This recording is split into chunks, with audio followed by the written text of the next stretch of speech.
Welcome to my channel. My name is Aaliyah Freeman and I am your beauty coach. I'm excited to be here because today we are locking in. Where are you going to find your first 10 clients? You just started in the salon, you're a new beauty graduate and you're trying to build your clientele, and you're probably like, okay, I'm excited, I got my license, that part is over, now let's build a clientele. And you may notice the rhythm of building clientele is not as easy as you thought it would be. So, this is the video for you.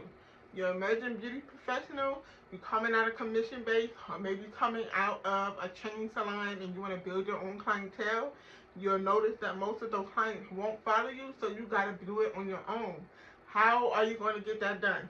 Well, I'm going to tell you, your first 10 clients just may not come from Instagram. It may not come from you going viral. But guess what?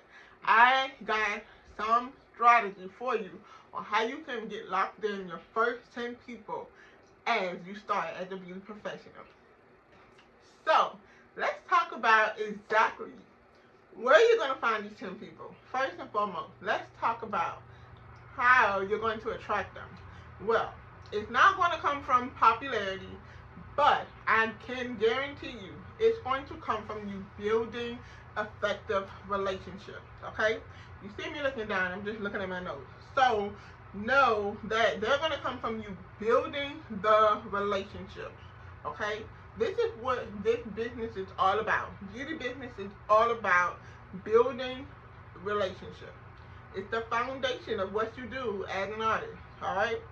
So, you got to know that it's not about to come from the algorithm. It's going to come from you building relationships. Now, how are we going to build relationships? Well, first and foremost, let's say it's not going to come from the aesthetic. Not going to come from you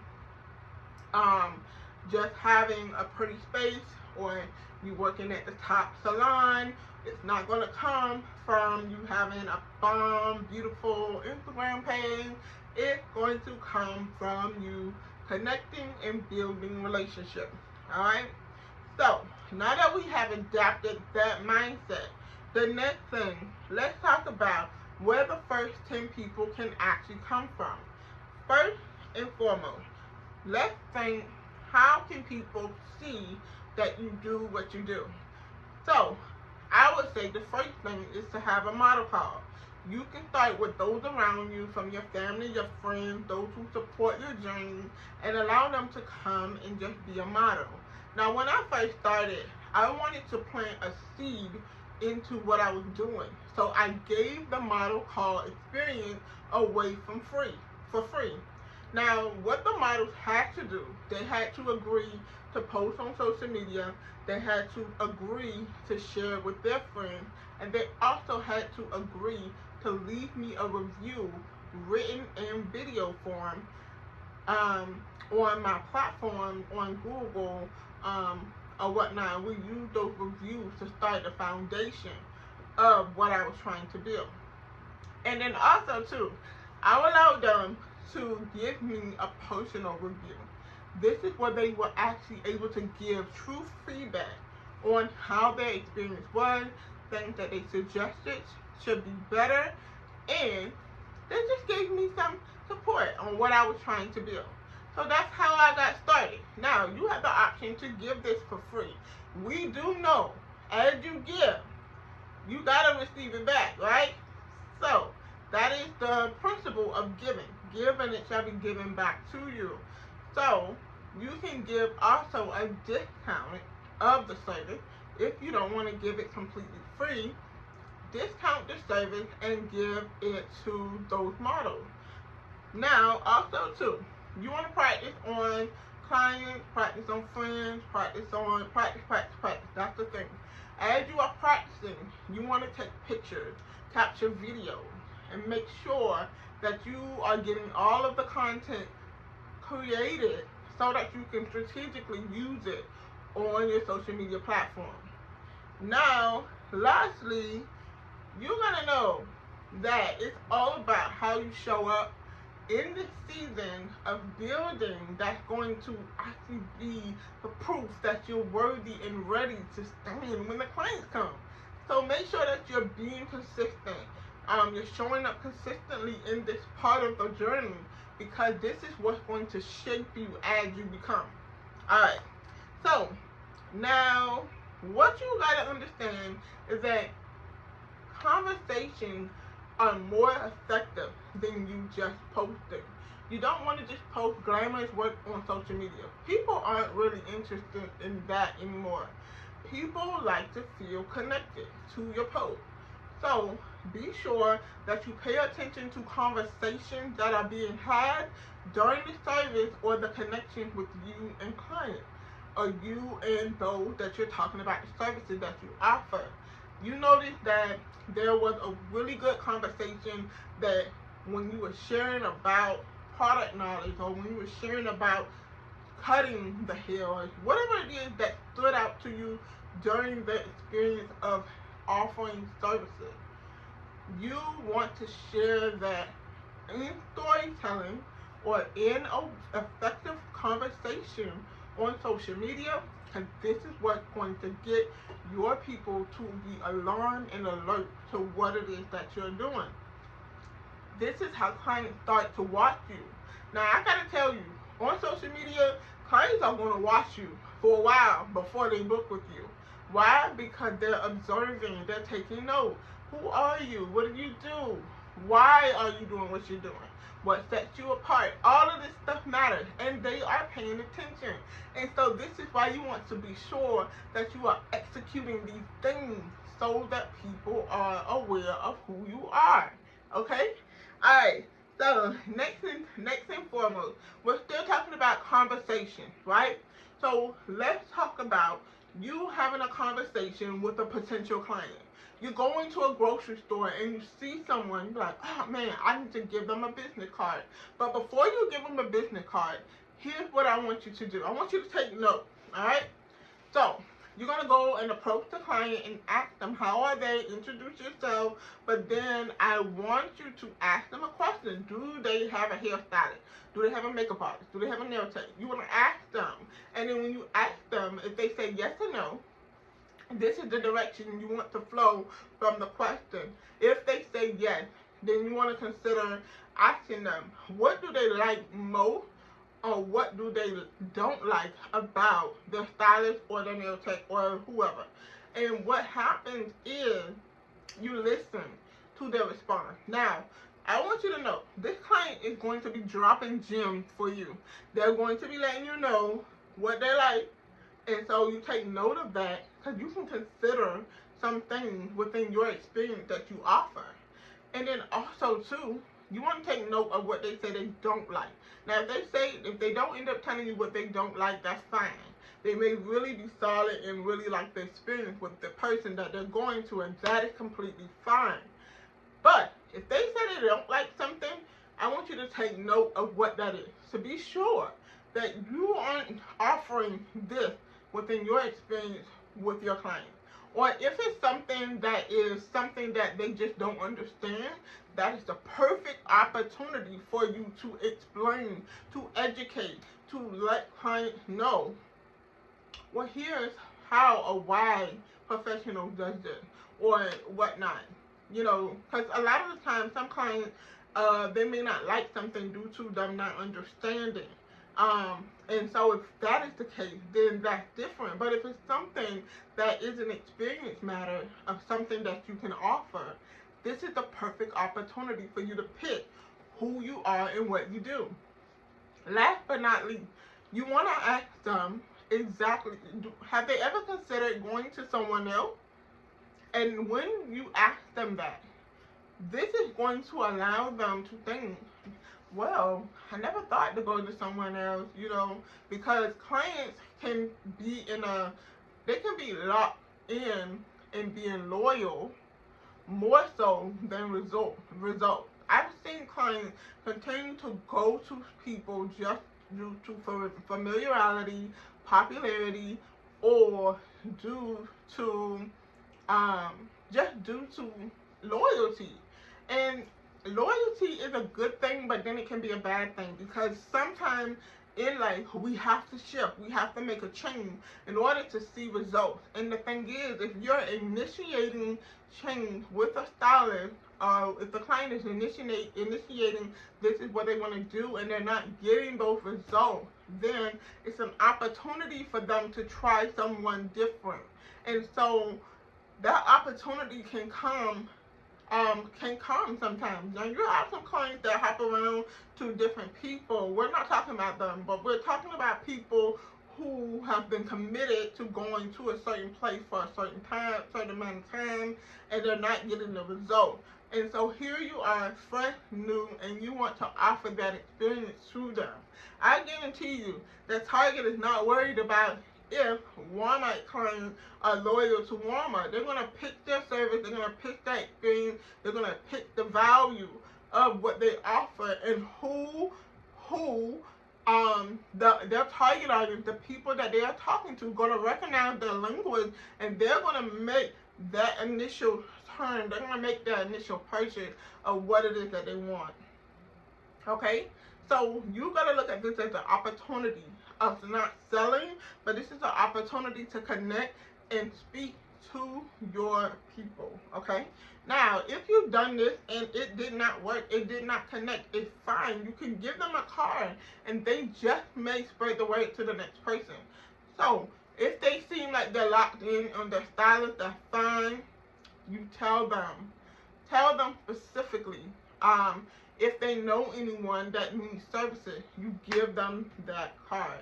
Because I have had several people who have not come to me for services, but because they have a stylist, but they will recommend me to those who need it.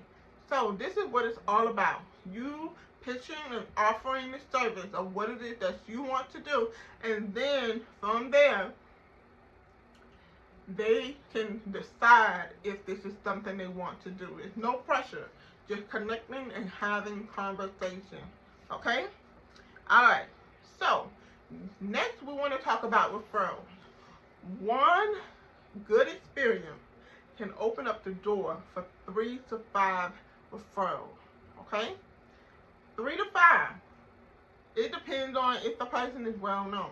So one good experience can open up the door for more referrals. You want to make sure that you have a solid experience. Make sure that you understand the details of what that experience is. And offer it every single time from the time the person booked with you until the end, making sure they have a great experience. You locking in that experience is going to open up the opportunity for you to get more clients. Because when they walk out that door fabulous, feeling great, looking great, they remember how well you treated them, and this is what opened up the door for them to share with their family, their friends, their husband. I mean, who else asks? They can go to the grocery store and guess what? They're going to recommend you and hand your card because of how well you took care of them. Alright? So, it is important that you remember that experience matters. Don't feel like you're obligated to offer so many discounts just because you're just starting. It's not about that. It's about you offering a quality experience. Next is make sure that you follow up. Following up is the key, because here's the thing. When I remember I had a client, she would book every 6 weeks for a cut or either a cut in a color. And what happened was I noticed it had become 8 weeks, 3 months, and she did not book her next appointment. And what happened, I reached out, and when I reached out to my client, I told, just checking on her and see how she was doing, and she said, I'm in the hospital again. And in that moment, I showed my compassion, my sympathy to her, to let her know I'm sending her flowers, and I hope that she gets well. And that's what it was about. In that moment, it wasn't even about the haircut or the color anymore. It was just making sure that she is well, making sure that her health improved, sending her prayers, letting her know that I am here praying for her in spite of her absence in the salon. I wanted to make sure that she is well. And so following up with her even a couple of weeks, making sure she made it out the hospital, let her know that I care. This is what have brought the relationship even closer. This is what it's about. Okay? So, I want you to know that follow-up is key. Making sure if you haven't seen certain clients in a while, reach out. You just never know. They might have forgot. They got busy. They got sick. Maybe they're low on funds. I mean, it could be different reasons, but you want to let clients know that they're thought about and that you want to be sure that you can keep that connection. Client retention is everything within this moment. All right. Now, places that you can show up consistently. I want you to think of 5 places that you go consistently. It can be church, it can be the gym, it can be maybe your workplace, maybe it is the mall, maybe you shop at a certain place, wherever it is. Think of 5 places that you show up consistently. It can be community spaces, outdoor areas. I want you to think of these areas, write them down, because these are the places that you're going to utilize having conversations with people to make that connection to get them to come into your salon. Alright, last but not least, I need you to know your character matters more than anything right now. How you dress, what you look like when you come to work, when you're out and about. Professionalism matters like never before. You have to make sure that you set the foundation of who and what you are as you do what you're doing, because people are watching. Clients study you. They're paying attention. And I want you to know, if we're in the beauty industry, then beauty has to be priority first for you.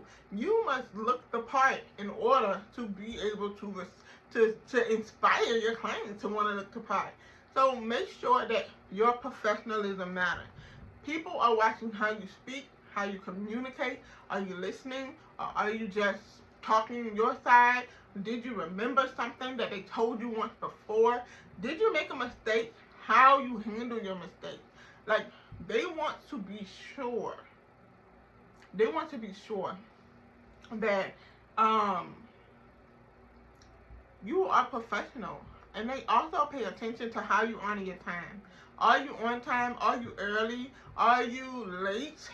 Are you coming in late? Do they have to wait on you for about 15, 20 minutes, 30 minutes? They paying attention to everything. And all of that has a lot to do with the referral, the power of the referral.